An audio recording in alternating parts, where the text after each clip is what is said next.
वे 6 बाधाएं कौन सी हैं जो आदमी को राजा से रंक बना देती हैं। दोस्तों, आज की वीडियो बहुत ही बेशकीमती है। आपसे अनुरोध है कि इस वीडियो को स्किप मत कर देना, वरना बहुत ही काम की जानकारी आपके हाथ से निकल जाएगी। वे 6 बाधाएं कौन सी हैं जो आदमी को राजा से रंक बना देती हैं। वे 6 बाधाएं कौन सी हैं जो आदमी को बड़ा आदमी कभी नहीं बनने देती।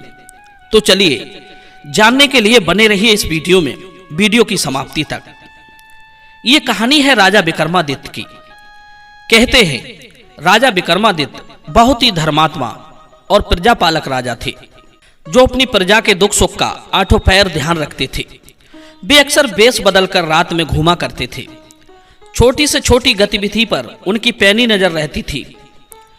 उस रात वे घूमते घूमते नदी किनारे जा पहुंचे।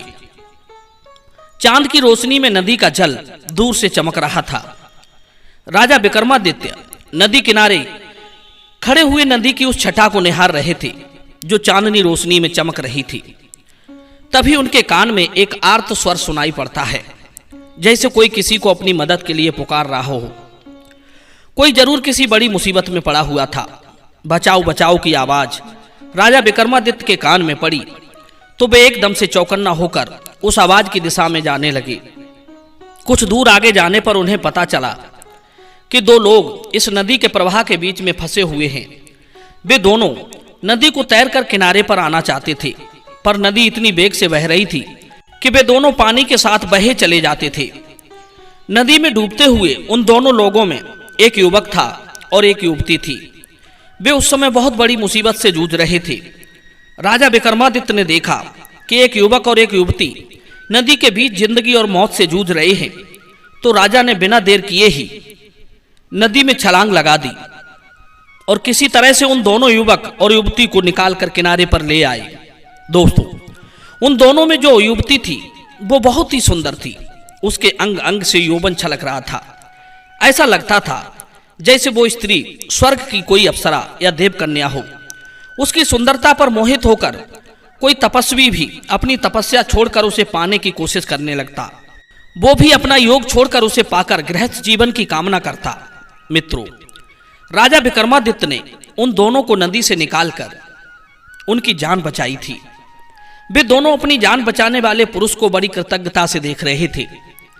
विक्रमादित्य ने पूछा कि वे दोनों कौन हैं और नदी के बीच कैसे फंस गए। तब उन्होंने बताया कि वे अपने परिवार के साथ नाव में बैठकर कहीं जा रहे थे। अचानक उनकी नाव एक भंवर में जा फंसी। हमने उससे निकलने का बड़ा प्रयास किया, मगर हम सफल ना हो पाए। हमारा पूरा परिवार नदी में डूब गया। किसी तरह से हम दोनों तैरकर उस भंवर से तो निकल गए, पर नदी के इस तेज प्रवाह के बीच में आकर फंस गए। हम दोनों भाई बहन हैं और सारंग देश के रहने वाले हैं। आपने हमारी जान बचाकर हम पर बहुत उपकार किया है, वरना इस रात में कौन हमारी आवाज सुनने वाला था। आप तो हमारे लिए भगवान बनकर प्रकट हुए हो। हम आपके सदा ऋणी रहेंगे। दोस्तों, वे दोनों भाई बहन ये नहीं जानते थे कि हमें बचाने वाला उज्जैनी का राजा विक्रमादित्य है, क्योंकि राजा विक्रमादित्य उस समय आम जन की वेशभूषा में थे। राजा विक्रमादित्य ने उन्हें सांत्वना दी कि आप चिंता ना करो, आज की रात आप हमारे यहाँ व्यतीत करो, कल आपको आपके नगर में भिजवा दिया जाएगा। मित्रों, इतना कहकर विक्रमादित्य उन दोनों को अपने महलों के लिए बुला ले गया। इधर जैसे ही राजा अपने महलों के निकट पहुंचा तो महल के बाहर खड़े प्रहरी राजा को देखकर प्रणाम करने लगे। तब उन दोनों को पता चला कि हमें बचाने वाला कोई सामान्य जन नहीं था, बल्कि यहाँ का राजा विक्रमादित्य है, जिन्होंने अपनी जान पर खेलकर हम दोनों को नदी से बचाया है। अब तो वे और भी ज्यादा कृतज्ञता भरी नजरों से राजा को देखने लगे। राजा ने अपने सेवकों से कहकर उन दोनों के ठहरने की उत्तम व्यवस्था करवाई। अब तो उन दोनों का मन राजा के प्रति और अधिक सम्मान से भर गया। सोचने लगे, जैसा नाम सुना था वास्तव में महाराज विक्रमादित्य उससे भी कहीं आगे हैं। वो युवक रात में जागकर राजा विक्रमादित्य और अपनी बहन के बारे में सोचता रहा कि मैं तो वैसे भी काफी दिनों से अपनी बहन के लिए एक योग्य और कुशल वर की खोज में हूं।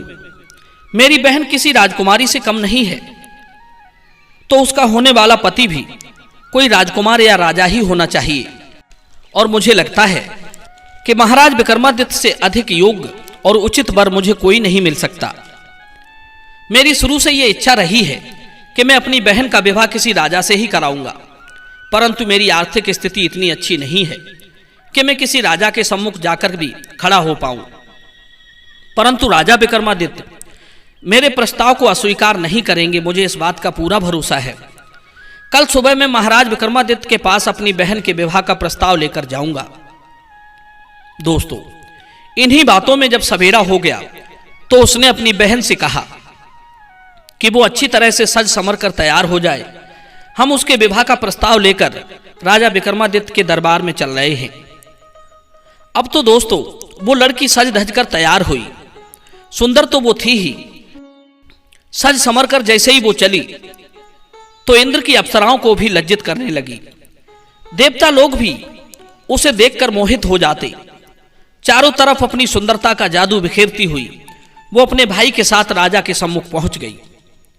राजा विक्रमादित्य ने जब उन दोनों भाई बहनों को अपने पास आया देखा तो पहले तो उनसे उनका हालचाल पूछा और कहा कि आप चिंता न करो, आपको आपके नगर छोड़ने का मैं अभी प्रबंध कराता हूं। उस युवक ने राजा से कहा, महाराज वैसे तो हम आपके ऋणी हैं ही, आप हमारी एक भेंट और स्वीकार कर लो तो मैं धन्य हो जाऊं। राजा ने मुस्कुराते हुए कहा, क्या भेंट है आपकी, शीघ्र बताइए, मैं उसे अवश्य स्वीकार करूंगा। दोस्तों, राजा विक्रमादित्य की बात सुनकर उसकी हिम्मत और बढ़ गई।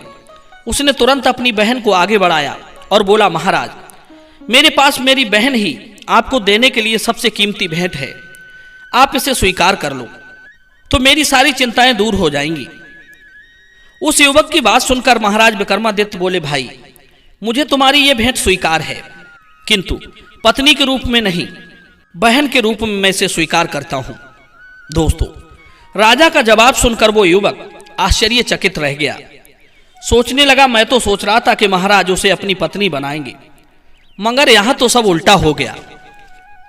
राजा विक्रमादित्य ने कहा, हे भाई, आज से तुम्हारी बहन मेरी बहन के रूप में जानी जाएगी। मैं अपनी इस बहन का विवाह बड़ी धूमधाम से किसी राज परिवार में करूंगा। आज से इसकी सारी जिम्मेदारी मेरी हो गई, आप निश्चिंत हो जाइए। दोस्तों, राजा का जवाब सुनकर वो युवक राजा विक्रमादित्य का मुंह ताकता रह गया। उसने कभी सपने में भी राजा से ऐसे उत्तर की कल्पना नहीं की होगी कि वो मेरी अप्सराओं की तरह सुंदर लगने वाली बहन को, उसकी सुंदरता को अनदेखा करते हुए उसे बहन बना लेंगे। कहते हैं दोस्तों, कोई भी ऐश्वर्यशाली व्यक्ति विषय वासनाओं से इतना ऊपर नहीं उठ सकता। अक्सर राजाओं में यही दोष हुआ करते हैं कि सुंदर स्त्रियों का भोग करना, मद्यपान करना, जुआ खेलना और शिकार करना। शुक्र नीति कहती है कि स्त्रियों का नाम लेना ही चित्त को काम विकार से भर देता है, और जो विलासपूर्वक बहुओं को नचाने वाली हैं, अप्सराओं की भांति खूबसूरत हैं, उनका दर्शन करने से ही मन में काम का संचार हो जाता है। स्त्रियों के विषय में और भी कहा गया है, कहते हैं जो स्त्रियां एकांत में भेंट करने में कुशल हैं, कोमल तथा गदगद वचन बोलने वाली हैं, प्रेम से युक्त कटाव करने वाली हैं, ऐसी स्त्रियां किस मनुष्य को वशीभूत नहीं कर सकती। जो ऋषि मुनि अपने मन को सदैव अपने बस में रखने वाले हैं, उन मुनियों के मन को भी स्त्रियां काम वासना से भर देती हैं। मित्रों, वही राजा विक्रमादित्य ने अपने मन को जीतकर जितेंद्रिय होने का परिचय दे दिया। कहते हैं बड़े बड़े राजा इंद्र, दंड, नहुस, रावण जैसे योद्धा भी स्त्री के बस होकर नाश को प्राप्त हो गए। कहते हैं स्त्रियों में आसक्ति न रखने वालों के लिए ही स्त्री सदा सुख देने वाली होती है। दोस्तों, बड़ा आदमी बनने के रास्ते में ये 6 बाधाएं सबसे बड़ी होती हैं। नंबर 1 सुस्ती, नंबर 2 सुंदर और चंचल मन वाली स्त्रियां, नंबर 3 बीमारी, नंबर 4 जन्मभूमि से अत्यंत लगाव के कारण बाहर ना जा पाना, नंबर 5 संतोष, जिसने संतोष कर लिया वो सुखी तो रहेगा पर बड़ा नहीं बन सकता, इसलिए कहते हैं संतोषी राजा अतिशीघ्र नष्ट हो जाता है। और नंबर 6 कायरता, साहस और गुणों से हीन कभी तरक्की नहीं कर सकता। ये बाधाएं राजाओं को भी रंक बनाने की सामर्थ्य रखती हैं। दोस्तों, राजा विक्रमादित्य ने तुरंत नाई पंडित को बुलाकर टीका की सामग्री और बहुत सारा धन देकर उदयगिरी के राजा उदयभान के यहाँ भेज दिया। उनका बेटा एक बड़ा ही रूपवान और गुणों की खान था। नाई पंडित धनमाल लेकर राजा उदयभान के यहाँ के लिए चल दिए। रास्ते में उन्हें डाकुओं ने लूट लिया। उन्होंने लौटकर ये बात राजा विक्रमादित्य को बताई कि रास्ते में डाकुओं ने उनसे सारा धनमाल लूट लिया। मित्रों, ये सुनकर विक्रमादित्य सकते में आ गए। सोचने लगे, हमारे शासन में चोर और डाकुओं की एंट्री कैसे हो गई। राजा ने उन्हें सबक सिखाने का मन बना लिया। अब की बार विक्रमादित्य ने नाई पंडित को धनमाल देकर विदा किया और अपने कुछ सिपाहियों को उनके साथ भेज दिया। और इधर राजा स्वयं वेश बदलकर डाकुओं को पकड़ने के लिए घर से निकल पड़े। राजा जब उसी स्थान पर पहुंचे जहां पंडित जी को डाकुओं ने लूटा था, तो उसने देखा कि एक तरफ बीहड़ में कुछ 4 आदमी बैठे हुए थे। राजा उन्हें देखते ही समझ गया कि हो न हो यही वो लुटेरे हैं। राजा ने उनसे कहा, देखो भाई, आप भी चोर हैं और मैं भी एक चोर हूं। क्यों ना हम पांचों इकट्ठे होकर चोरी करने चले। चोर चोर मौसेरे भाई। चोरों ने भी राजा की बात मान ली। अब वे चोर अपनी अपनी खूबियां बताने लगे कि देखो भाई, हम चारों में अलग अलग खूबियां हैं।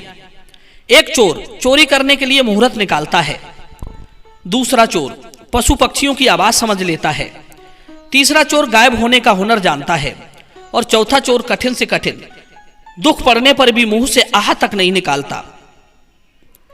ये बताओ, तुम में क्या विशेषता है? तुम क्या कर सकते हो?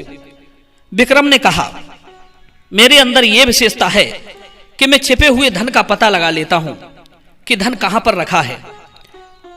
यही मेरी खूबी है। चोरों ने सोचा, इसमें विशेषता तो बहुत अच्छी है, यह आदमी हमारे बहुत काम का है। यही सोचकर उन्होंने विक्रम को अपने साथ में ले लिया और उसे छिपे धन का पता लगाने को कहा। मित्रों, विक्रमादित्य ने अपने ही महल में चोरी की योजना बना डाली और चोरी करते वक्त अपने ही सिपाहियों द्वारा उन चोरों को और स्वयं पकड़वा भी दिया। अगले दिन दरबार में जब वे चारों चोर पेश हुए तो चोरों को पता चला कि हमारे साथ में जो 5वां चोर था वही चोर यहां का राजा है। अब तो वे डर के मारे कांपने लगे। विक्रम ने उन्हें दंड ना देकर उनसे चोरी ना करने का वचन लिया और उन्हें छोड़ दिया और कहा कि अपनी इन विशेषताओं का इस्तेमाल समाज की भलाई के लिए करो और आज से सही रास्ते का अनुसरण करो। मित्रों, चोरों ने राजा को वचन दिया। उधर राजा ने बड़ी धूमधाम से अपनी उस मुंह भोली बहन का विवाह राजा उदयभान के पुत्र से कर दिया। मित्रों, इन्हीं कार्यों की वजह से राजा विक्रमादित्य एक महान और वीर शासक कहलाया। दोस्तों, ये कहानी आपको कैसी लगी? कृपया अपनी प्रतिक्रिया कमेंट में जरूर देना। मिलते हैं अगली वीडियो में नई चर्चा के साथ। आप सभी का बहुत बहुत धन्यवाद। जय श्री कृष्ण।